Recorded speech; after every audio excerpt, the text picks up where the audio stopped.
بسم اللہ الرحمن الرحیم نحمدہ و نصلی علی رسولہ الکریم علی المرتضی کرم اللہ وجہہ کا نام اور عقیدہ توحید۔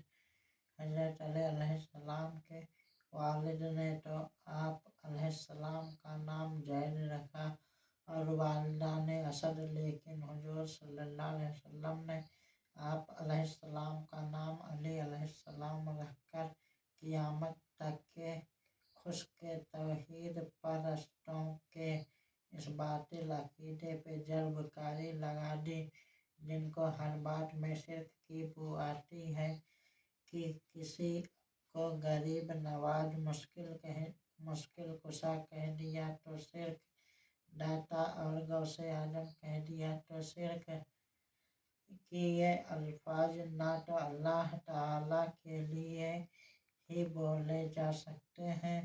یہ کیسے ہو سکتا ہے؟ اللہ بھی داتا اور بندہ بھی داتا۔ میں نے کہا جیسے یہ ہو سکتا ہے اللہ بھی علی اور مولائے کائنات بھی علی علیہ السلام، اللہ بھی مولا بلکہ انتا مولانا، اور حضرت علی علیہ السلام بھی مولا، من کنت مولا ہو فعلی مولا۔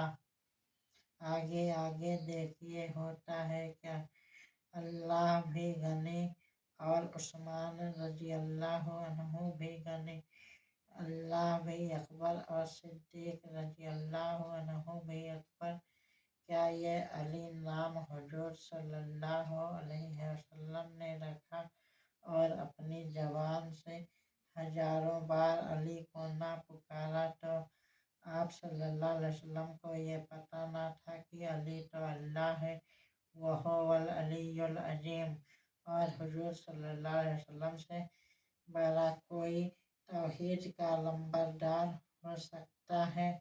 پھر کیوں تمہاری مت ماری گئی ہے؟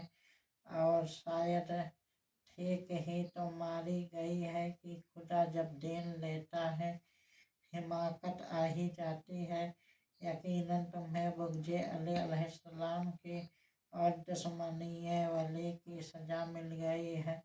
من عادلی ولی فقد اذنہ بالحرب، بخاری شریف۔